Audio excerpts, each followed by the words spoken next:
And welcome back to a quick video of Car Spec Garage. And in today's video is really the conclusion of the R8 R-Tronic to manual conversion project. So the last part is to figure out what we're going to do with these flappy paddles. We knew that since we did the conversion, we were going to get rid of them. So that's what we did. So I reached out to a buddy of mine with he's got a company that does some 3D printing, and I'll link his website down below where you can purchase these I call them blanks that go in the place of where the paddle shifters were at. But we were able to work together, and he has created these blanks that you can purchase as well. So I've got two different styles to show you, or not styles, really colors. So this is the left and the right for the wheel. And as you can see, they're identical. Move this out of the way. As you can see, they're identical basically to the paddle shifters, just minus the paddle part. So he was able to take them and create one that fits really well. I think fits, just as good as they're probably going to ever be able to be fit on the steering wheel, and then go from there. So I've got two different versions. So one is just printed, just straight printing. It's a resin print type setup, so that they should be able to withstand the heat and things like that in the car. So these are just the raw ones, not painted or anything. So if you wanted to put leather over them or whatever, any other kind of material, you may be able to sand it down a little bit to get the leather wrap around it and then get into the hole. And then here's some that were just painted black, just kind of match the wheel as much as possible. They're the same one, you got a left and a right, and just one's painted, and then one is not. So next part of the video, what we'll do is we'll go ahead and get them put on the steering wheel and mount it in, and then I'll get the steering wheel back in the car. So it's gonna be a quick video today. Hope you enjoy this quick video, and hope that you like these parts, and if you do, I'll link them.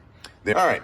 So we have the wheel turned upside down, and this is the left of the wheel. So here, just like the regular paddle shifters, these hooks right here, they're going to go into these holes or slots, and then we'll fit it in there, and then get it laid down. And then once I put the screw in, then that'll get everything kind of lined up. And let's go ahead and get this side. Same thing. You've got these little slots down here that can focus. There we go. You got the slots, and then of course the slots here, and they just kind of hooks in so that when you screw them in, that'll help to draw them in.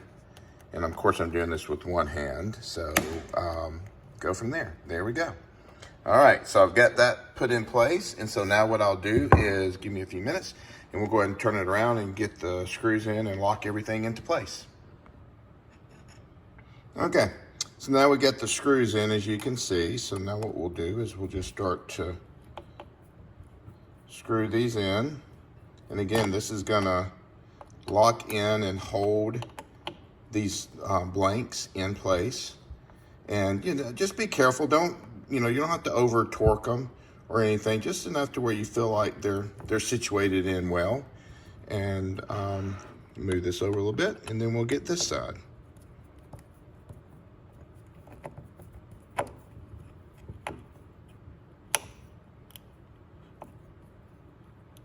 And again, you don't have to over tighten them.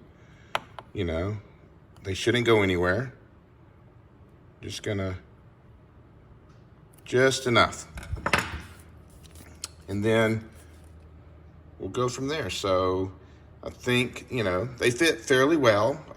Maybe the next version is a little bit tighter fit, but I think that they're gonna work perfectly fine.